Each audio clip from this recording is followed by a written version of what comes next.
ഇപ്പോൾ ഈ അടുത്ത് നേപ്പാളിൽ നടക്കുന്ന പ്രൊട്ടസ്റ്റിനെ കുറിച്ച് നിങ്ങൾ അറിഞ്ഞിട്ടുണ്ടാവുമെന്ന് ഞാൻ കരുതുന്നു. പക്ഷെ അറിയേണ്ട സംഗതിയാണ്, അറിഞ്ഞിട്ടില്ലെങ്കിൽ അറിയേണ്ട സംഗതിയാണ്. സോ ജസ്റ്റ് ഒന്ന് നമ്മൾ ഗൂഗിൾ ചെയ്താൽ തന്നെ അതിൻ്റെ ഒരു കുറേ ന്യൂസ് ഫീഡുകൾ കാണാം, വീഡിയോസ് കാണാം, ഒക്കെ ചെയ്യാം. പക്ഷെ ഞാൻ അതിനെക്കുറിച്ച് എക്സ്പ്ലെയിൻ ചെയ്യാൻ വന്ന ആളല്ല. ഇത് ശരിക്കും പറഞ്ഞാൽ ജെൻസീൻ്റെ ഒരു പ്രൊട്ടസ്റ്റാണ്, ഈ യൂത്തിൻ്റെ ഒരു പ്രതിഷേധം. അതിന് മെയിനായിട്ട് രണ്ട് കാരണങ്ങളാണ്. ഒന്ന് കറപ്ഷൻ, മറ്റൊന്ന് നെപ്പോട്ടിസമാണ്. ഈ കറപ്ഷനും നെപ്പോട്ടിസവും കാരണം വലിയ വിഭാഗം ജനങ്ങൾ അവിടെ കഷ്ടപ്പെടുകയാണ്. ഒരു വിഭാഗം ഗവൺമെൻറ് സിസ്റ്റത്തിൻ്റെ കീഴിലുള്ളവരും പൊളിറ്റീഷ്യന്മാരും എല്ലാം അവർ നല്ല സുഖ സൗകര്യങ്ങളോടുകൂടി കഴിയുമ്പോൾ ഒരു വലിയ വിഭാഗം യൂത്ത് ആയിക്കോട്ടെ എല്ലാവരും അവിടെ സ്ട്രഗിൾ ചെയ്തുകൊണ്ടിരിക്കുന്ന ഒരു പേസിൽ മറ്റൊരു വിഭാഗം അവിടെ ആഘോഷിക്കുക, ഒരു വിഭാഗം ഇവിടെ കഷ്ടപ്പെടുക. അപ്പോൾ ഇന്നീക്വാലിറ്റീന് അങ്ങേ തലയാണ്. ആ ഇന്നീക്വാലിറ്റി സഹിക്കാൻ പറ്റാതെ അവിടെ ഒരു Gen Z protest. Nepal's Gen Z protests on Tuesday.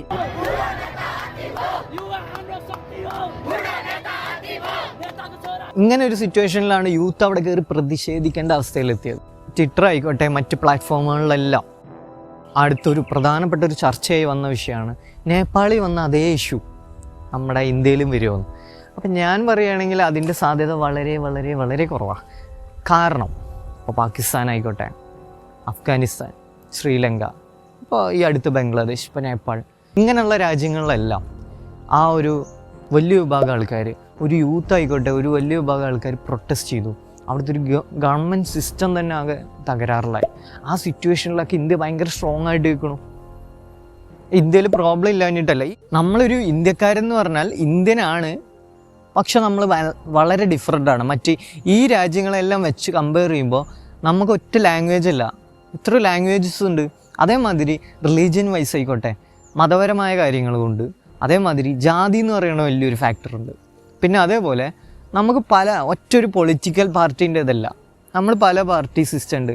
ഇപ്പോൾ പ്രാദേശിക പാർട്ടികൾ ഉൾപ്പെടെ ഒരു വലിയൊരു സിസ്റ്റത്തിൻ്റെ കീഴിലാണ്. സോ ഇനിയിപ്പോൾ ഒരു ഏരിയയിൽ പ്രോബ്ലം നടന്നാൽ ആ പ്രോബ്ലം മറ്റൊരു സ്ഥലത്തേക്ക് വ്യാപിക്കാതിരിക്കാൻ വേണ്ടിയിട്ട് ആ സിസ്റ്റം എല്ലാം ഒരുമിച്ച് നിൽക്കും. അതാണ് അതിൻ്റെ ഏറ്റവും വലിയ രസം. ഇപ്പോൾ മണിപ്പൂരായിക്കോട്ടെ, നമുക്ക് ഈ അടുത്ത് ഉദാഹരണം പറയാൻ പറ്റിയ മണിപ്പൂരാണ്. അതേപോലെ കാശ്മീർ ആയിക്കോട്ടെ, ആ ഇഷ്യൂ കാശ്മീരിനോ അല്ലെങ്കിൽ മണിപ്പൂരിനോ പുറത്തു പോയില്ല. അതിൻ്റെ മെയിൻ കാരണങ്ങളിലൊന്ന് അതിനെങ്ങനെ കൺട്രോൾ എങ്ങനെ കൺട്രോൾ ചെയ്യണം എന്നുള്ളതിനെക്കുറിച്ച് അവർക്ക് ഈ ഒരു സിസ്റ്റത്തിന് അല്ലെങ്കിൽ ഒരു ഗവൺമെൻറ് സിസ്റ്റത്തിന് കൃത്യമായിട്ടുള്ള അറിവുണ്ട്, നോളേജ് ഉണ്ട്, അവർക്ക് അത് അപ്ലൈ ചെയ്യാനുള്ള കഴിവുണ്ട്.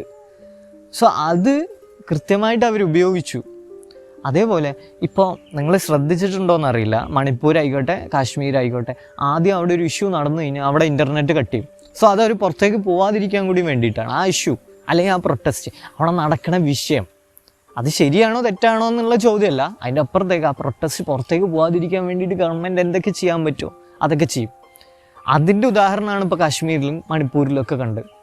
സോ അങ്ങനെ ഒരു സ്റ്റേറ്റിലോ ഒരു പ്രത്യേക സ്പോട്ടിലോ എന്തെങ്കിലും ഒരു ഇഷ്യൂ നടന്നു കഴിഞ്ഞാൽ അത് പുറത്തേക്ക് പോവില്ല. കാരണം നമ്മളൊരു വലിയ രാജ്യമാണ്.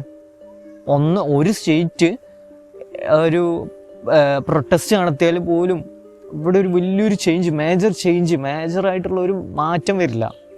ശരിയാണോ തെറ്റാണോ എന്നുള്ളത് വേറെ കാര്യം. പക്ഷേ അതിനെ കൈകാര്യം ചെയ്യാൻ അറിയാം. കാരണം പിന്നെ ഒരു ആർമി സിസ്റ്റം ഉണ്ട്, പോലീസിങ് സിസ്റ്റം ഉണ്ട്, ഗവൺമെൻറ് സിസ്റ്റം എല്ലാം അതിൻ്റെ കൂടെ ഒരുമിച്ച് നിൽക്കും. ഇപ്പോൾ JNU പോലെ ഒരു സ്ഥലത്ത് പ്രൊട്ടസ്റ്റ് നടന്നിട്ട് ഇപ്പോൾ ഏകദേശം കുറച്ച് കാലമായി. സോ അതൊരു വലിയൊരു വിഭാഗം നല്ലൊരു യൂത്ത് പ്രൊട്ടസ്റ്റ് ചെയ്തു. പക്ഷേ വലിയൊരു ചേഞ്ച് നടന്നു വെച്ച് കഴിഞ്ഞാൽ നമുക്കതൊന്നും കാണാനില്ല. ആ ചേഞ്ചൊന്നും മറ്റൊരു രാജ്യത്തായിരുന്നെങ്കിൽ അത് വലിയൊരു ഇഷ്യൂ ആയതിന്. പക്ഷെ നമ്മുടെ രാജ്യം എന്ന് പറഞ്ഞാൽ 140 കോടി ജനങ്ങളുണ്ട്, ഇത്ര സ്റ്റേറ്റുകളുണ്ട്. അത് വലിയൊരു സിസ്റ്റത്തിൻ്റെ കീഴിലാണ് നമ്മൾ. അപ്പം നമ്മൾ ഇന്ത്യൻസ് എന്ന് പറഞ്ഞാൽ അത്രയും വ്യത്യസ്തത ഉള്ളവരാണ്. ഓരോ ഇന്ത്യക്കാരും വ്യത്യസ്തരാണ്. അത് ഒരു പഞ്ചാബിലുള്ള ആളും കാശ്മീരിലുള്ള ആളും ഒരു കേരളവും തമിഴ്നാടും അങ്ങനെ എല്ലാം വ്യത്യാസങ്ങളുണ്ട്. അവർക്ക് പല ജാതികളുണ്ട്, പല മതം, പല കൾച്ചറൽ ഡിഫറൻസ് ഉണ്ട്. അതേമാതിരി ലാംഗ്വേജിൻ്റെ ഒരു ബാരിയർ ഉണ്ട്.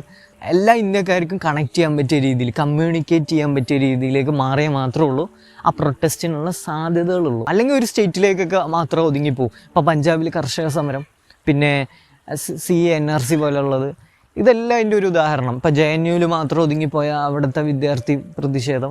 നമ്മൾ അത്രയും വ്യത്യസ്തരാണ് ഓരോരുത്തരും. സോ നമ്മൾ ആ ഇന്ത്യൻസ് എന്നുള്ള രീതിയിൽ കണക്ട് ചെയ്ത് കമ്മ്യൂണിക്കേറ്റ് ചെയ്ത് വന്നാൽ മാത്രമുള്ള ആ പ്രൊട്ടസ്റ്റിനുള്ള സാധ്യത തന്നെയുള്ളൂ. ആസ് ആൻ ഇന്ത്യൻ ഇത് നമുക്കൊരു ക്രെഡിറ്റ് ആയിട്ട് എടുക്കാൻ പറ്റുമോ ചോദിച്ചു കഴിഞ്ഞാൽ എനിക്ക് സംശയമാണ്. അതേപോലെ ഇതൊരു മോശപ്പെട്ട ഡ്രോബാക്ക് ആണോ ചോദിച്ചു കഴിഞ്ഞാൽ അതും ഡൗട്ടാണ്. അതുകൊണ്ടാണ് ഞാൻ പറഞ്ഞത് ഇതിനുള്ള സാധ്യതകൾ കുറവാണ് എന്നുള്ളത്. നിങ്ങൾക്ക് എന്ത് തോട്ട് വരുമെന്ന് എനിക്കറിയില്ല. ഇതെൻ്റെ ഒരു പേഴ്സണൽ ഒപ്പീനിയൻ മാത്രമാണ്. ഇനിയിപ്പോൾ നിങ്ങൾക്ക് പല അഭിപ്രായങ്ങളുണ്ടാവും. ഇപ്പം എനിക്കിതിനെക്കുറിച്ചൊരു ഡീറ്റെയിൽ ആയിട്ടുള്ള കാര്യങ്ങൾ ഞാൻ അതിനെക്കുറിച്ച് അത്ര റിസർച്ച് ചെയ്തിട്ടില്ല. ഞാൻ കുറച്ച് വീഡിയോസ് കണ്ടു. അതേപോലെ നമ്മൾ നോർമൽ ഒരു മലയാളി അറിയും പോലെ പേപ്പർ വായിച്ചോ അല്ലെങ്കിൽ ന്യൂസ് മീഡിയ നമ്മുടെ ട്രഡീഷണൽ മീഡിയ വഴി അറിഞ്ഞിട്ടുള്ളൂ.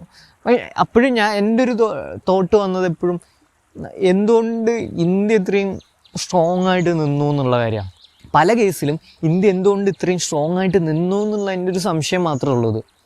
എനിക്ക് മനസ്സിലായ കാര്യമാണ്, അല്ലാതെ ഇങ്ങനെയാണ് എന്നല്ല ഞാൻ പറയണേ. ഇതെൻ്റെ ഒരു പേഴ്സണൽ ഒപ്പീനിയൻ. ഇപ്പം നിങ്ങളുടെ ഇത് കാണുന്ന പ്രേക്ഷകൻ്റെ ഓരോരുത്തർക്കും ഓരോ അഭിപ്രായങ്ങളുണ്ടാവും. ആ അഭിപ്രായങ്ങളാണ് എനിക്കറിയാൻ ഇപ്പോൾ താല്പര്യം. നിങ്ങളുടെ അഭിപ്രായം നിങ്ങൾ കമൻ്റായിട്ട് ഇതിൽ രേഖപ്പെടുത്തി കഴിഞ്ഞാൽ അതെനിക്കും ഇതിനി കാണാൻ പോകുന്ന ആൾക്കാർക്കും ഗുണകരമായിരിക്കും.